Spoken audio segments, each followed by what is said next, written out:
So I'm going to do a talk about the Cosmic Dawn project, which Dawn stands for Distributed Analysis of Wireless at Next Scale. This is some work we've been doing at Oak Ridge, and it combines a lot of the different things that we've heard in the themes at the conference, specifically high performance computing, simulation, and RF. So just a little bit about me. I've been at the lab for almost 5 years now. I'm in the computational systems and engineering and cybernetics group. I think they just made random names up. But generally, I do a lot of work in software-defined radios, simulation, high-performance computing, and kind of the cross-section of all of those different areas.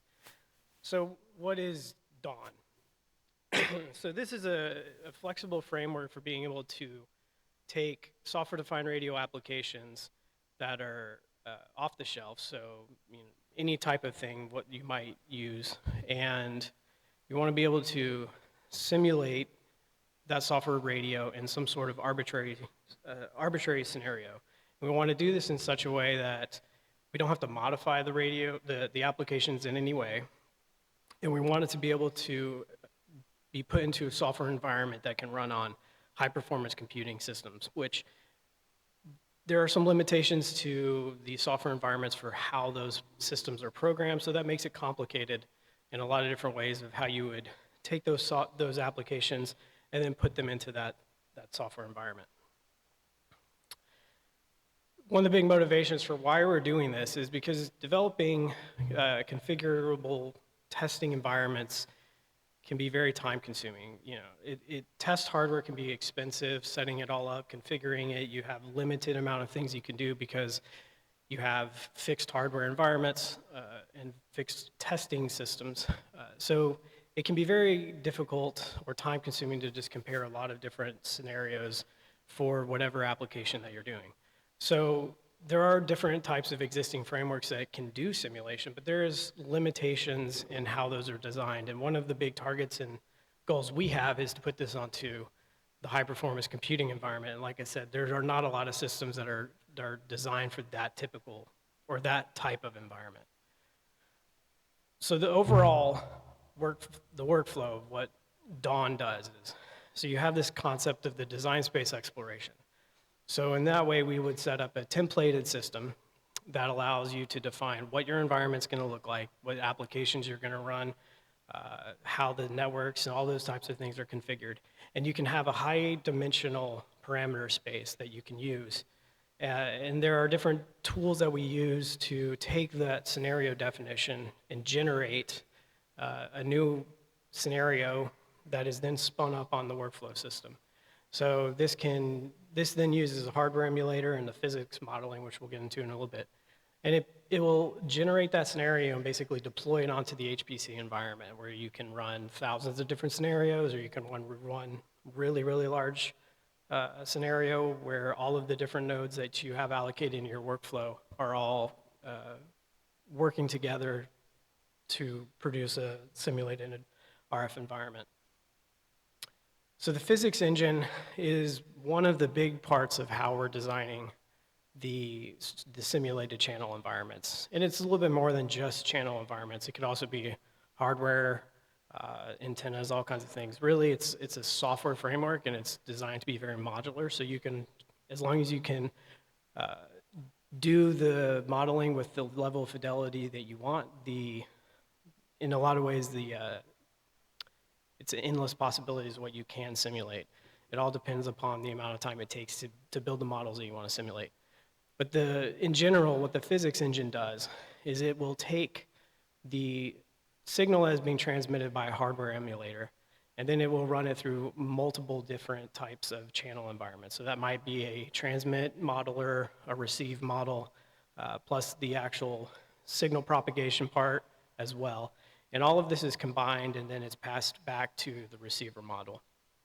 So effectively, what you end up having is, the goal of this is that from the software perspective, so let's say you take a GNU radio application that uses ZMQ, UHD, or any type of device, as long as we have the hardware emulator to match the API, the software doesn't see anything different, so it thinks it talks to a real radio. And that's the goal of the physics engine, is to model that environment from the radio hardware all the way through the actual physics as closely as possible to what the real world looks like, so you don't have to modify the test software or your application that you're putting into the system at all. So I mentioned that we're designing it to be very modular and have a lot of flexibility. So the plug-in interface lets you kind of dial the amount of fidelity that you want within your system. So if you have low complexity for your environment and you want to have a very quick simulation, you may choose a low fidelity model such as an empirical model, which is just a 3GPP channel, for example. Or it can just be a basic new radio flow graph that throws in a constant multiply to simulate path loss. Depending on your application, though, you can step that up and have higher fidelity models. And what we've been working to is get all the way to these high fidelity physics models, which use a lot of the other expertise in the division that I work with for doing full wave physics solving. And when you can take that and then apply that into the HPC environment with all these tools that are designed to run on the Frontier supercomputer that we heard about yesterday, you can really scale up your environment to have thousands of nodes within the system. And this is just a notional trade-off of what that trade-off looks like. So again, on the bottom, you have your path loss, and that's very low complexity from a computational perspective, but it really doesn't give you a lot of fidelity. And then you can move that scale all the way up to where you're saying, okay, yes, I'm gonna run a full wave Maxwell solver, but I understand that that simulation takes a lot of computational resources and it takes a long time to simulate, but I get very high fidelity from the propagation, or from modeling the signal propagation. This is another way to think about what the physics environment is doing. We're designing this to be able to have this scalable multi-channel RF environment, which means that if you're looking at it from the perspective of all the different nodes that are connected within the simulation, it's a fully connected graph. So every single node, notionally every single node that is transmitting is also being received by every other node, assuming, of course, the bandwidth, frequencies, and all that are the same. But if you're applying this, like in this example, if you're applying this to a 5G, 4G, 5G, 6G simulation, where you have a series of base stations and a series of UEs, anytime that those UEs transmit, they could be interfering with other UEs. And part of the goal with this FIRE environment, or the physics engine, is being able to account for time within the simulation. So if you have two nodes that are transmitting at the same time, those will interfere with each other.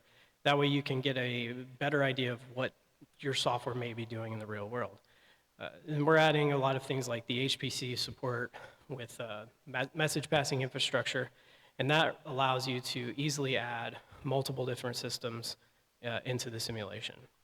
And like I was saying, once, in this particular example, once a node is transmitting, that is being delivered to every other node in the system. So you're calculating the actual channel between each set of nodes within the system. And that's where the HPC comes in, because that can take a significant amount of computing power to be able to do that. And it's going to grow, the amount of computing that you need to do that is going to grow significantly as you add more nodes into the system. One of the big questions we get asked when we're looking at this environment is, well, what are the different simulation knobs, dials that you can turn? Well, the answer is really, it's software. You can do anything you want if you're able to go create and take the time to go write that channel model and produce the simulation that you need. So just for examples, this is what we can do with different things for basic channel models. So you can have a transmitter model, the receiver, and then the channel. And you can change different variables within that. So if you add frequency offset or phase noise, even if you want to say quantization noise, if you're trying to have a more fine-grained simulation of the actual ADC hardware, you could add all of these different pieces in, and that kind of this is what the basic transmitter flow graph will look like, just for example. So we have a bunch of different blocks in there for doing things like clipping, amplifier, simulation, different types of noise that you can add into the system. And really, if you want to have a more detailed model, it's easy. You just add more into the flow graph. Yes, that will include, that will cause you to have more, it will require more computational power for each different piece that you're adding. But that's the general idea, is that as the simulation grows, you can just adjust what you need to in the simulation for whatever your specific application is. Another big part that we have within the entire framework is the hardware emulator. I want to make a distinction to say that the hardware emulator we're talking about here is really the compute hardware. The actual radio hardware is more covered by the physics engine, but in order to deploy the system in the way we need to do it, we actually have to emulate the compute hardware as well. So this is effectively similar to a virtual machine environment. It's not exactly the same. There are some special pieces of how you have to handle time in the simulation, which the virtual machine environment doesn't really do in the right way. But for basic purposes, it looks like a virtual machine.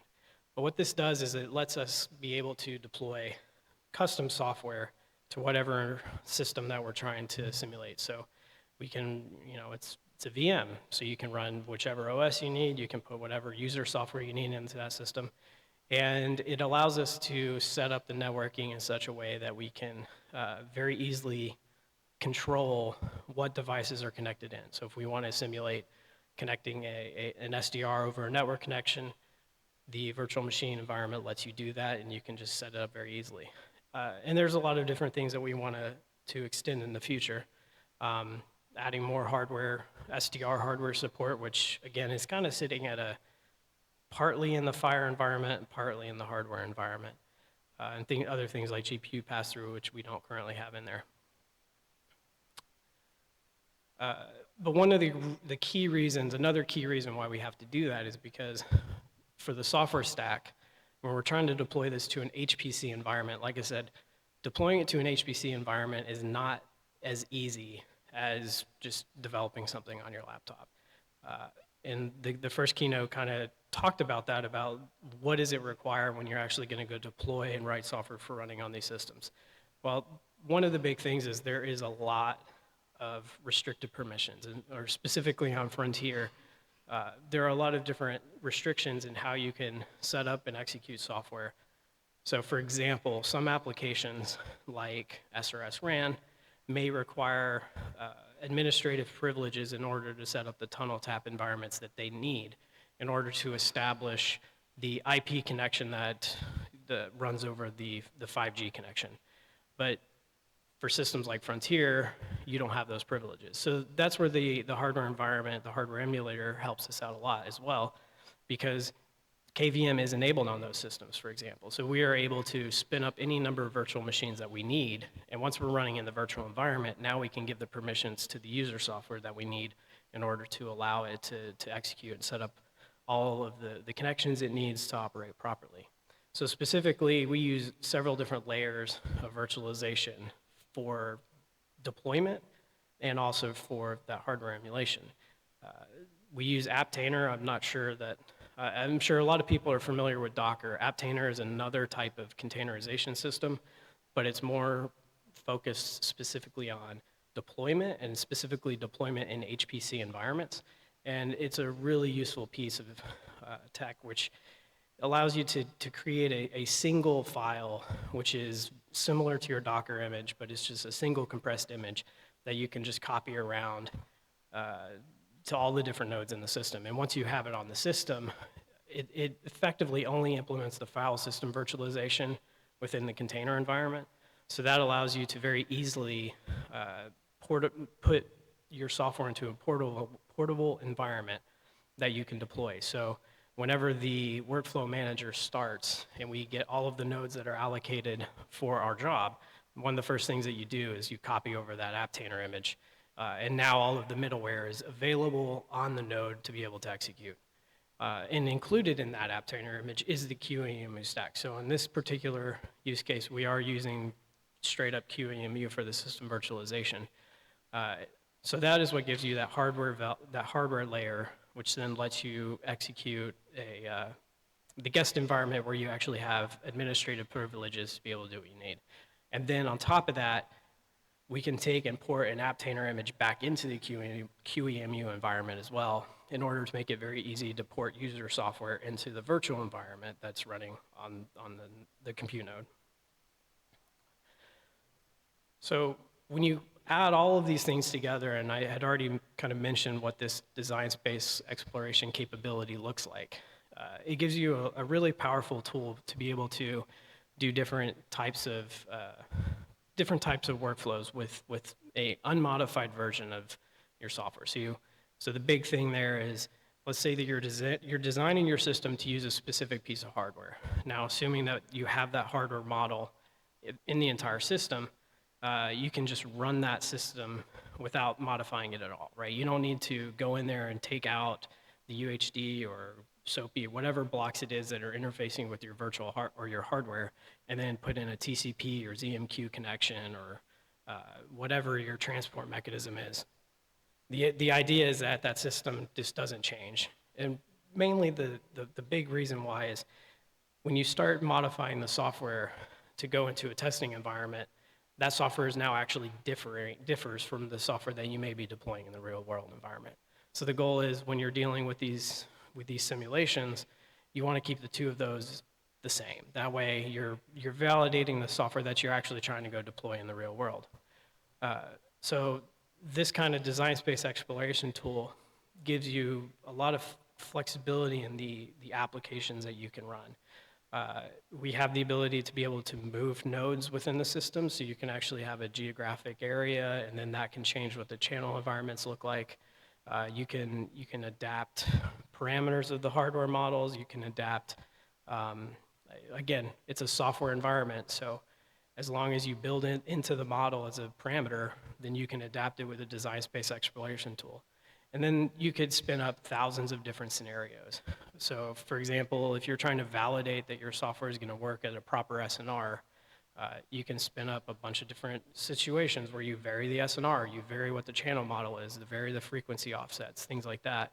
And then you can put in metrics to understand how does my software perform given these specific, or how do the software metrics perform given a specific environment that I'm operating in. And then from that, you can generate some surrogate models to understand, to adaptively sample what that space is, to kind of look for an optimal setting. So if you are trying to simulate a 5G network and you want to understand what network optimizations you might be able to make given a certain number of users and the loads on the network that they produce, you could spin all of that up and then understand like a metric of data rate. And then maybe you use that to modify your network configuration to try and find an optimal setting for that specific environment. One of the third big component, RISE, that is part of this Dawn stack is, this is the part that effectively is the bootstrap part for the rest of the whole system.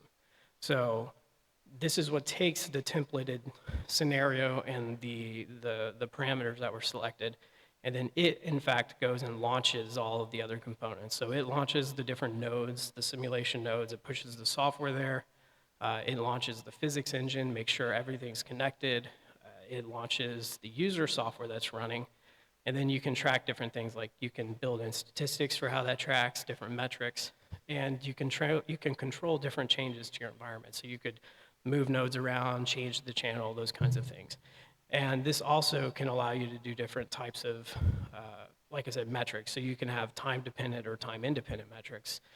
And what I mean by those is, for example, a time-independent metric would be something like the channel quality index that you would get out of a 5G connection, which is just a value that says this is how good I think my channel is. Whereas a time-dependent metric would be your data rate. So one of the big differences with how we're building the system is that when you start scaling this up, the computation means, or the increased computation means that your overall time that you're simulating is smaller. So for example, I may take 5 minutes of real time to run some sort of signal propagation, but depending on the size of my system that I'm simulating, that may only be actually 30 seconds of the simulated time. So you have to be very careful on how you handle time, especially with your time-dependent metrics. If you're doing something at that rate, for example, let's see.